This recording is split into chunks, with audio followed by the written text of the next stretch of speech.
Here's a quick tutorial on how I make my detachable straps for Squishmallow bags. First, I use D-rings. These are 3/4 of an inch, and then I sew them on, literally just looping string over and over until it is very secure and just stuck to the Squishmallow itself. Then I use clips and fishing line. This is 20-pound fishing line, I believe. And these straps are going to have a pattern of alternating black and red hearts. 30 inches long means I need 7 times 30 inches of string for each strap, just to be safe. So to make the strap, first I fold the string in half, then I put one clip onto one side of the string, let it fall all the way down to the middle.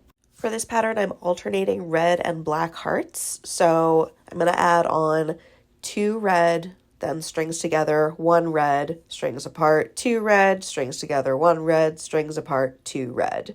Then I'll do the same for black, starting with 2 black, then strings together, 1 black, strings apart, 2 black, strings together, 1 black, strings apart, 2 black. That's our basic pattern of alternating red and black hearts. It is the same bead pattern as when I do the pumpkins and the ghosts.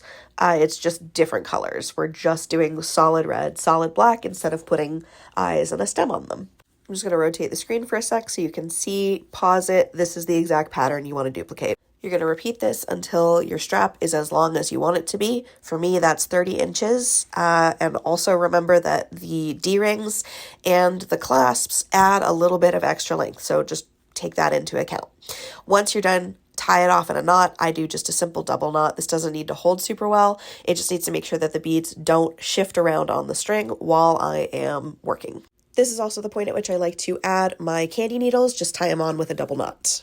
Now we're going to add the second clasp. Do that by just crossing the strings through the base of the clasp itself, similar to a ladder stitch. Pull it all the way down to the base of your beads, and then you're going to string those strings through those top 2 beads and loop them around and through the opening on the clasp one more time to keep it secure. This is approximately what it'll look like when you're done, and then you're going to run both strings down through their respective top beads to continue the pattern that you're working on. The next step on this pattern is to just fill in the gaps. So we'll do 2 black beads, 2 red beads, 2 black beads, and so on and so forth, and just fill in all of the gaps on either side.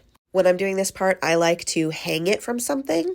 I think it's easier to work with when it's like hanging down vertically rather than trying to keep it all in my lap, but that is my personal preference. This is what it should look like once you're done with that step. And now we are, you guessed it, gonna loop the strings back through that clasp and go all the way back up. So when we go back up, we're gonna add points on the hearts on this side. So we'll go through 2 beads, add a bead, and then up through 1, 2, 3, 4 beads, whatever. We're adding beads in those little blank spaces.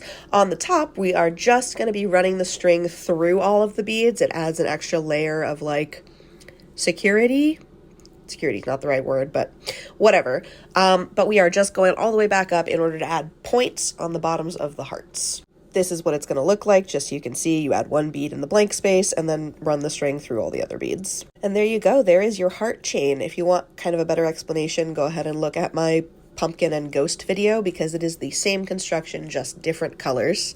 And once you finish this chain, you reach the top, you are going to tie it off. You could just tie a knot right on the clasp itself. I like to cross the strings one more time, run them through just the top heart, and then tie them off in between hearts. That's just me. One thing to be aware of with this chain is that while it is bendy, it is not the most flexible. Like, that's as much flex as you're going to get from it. So just be aware of that. Because of that, I do like to use clasps that can independently swivel. I think it gives a little bit more like flex and leeway, and it's going to make them less likely to break overall. And this is what they look like on the bag itself. You just hook them onto the D-rings and you got yourself a little backpack. And just because I cannot resist an excuse to dress up, here is what it looks like on. Enjoy my shiny, shiny rave outfit.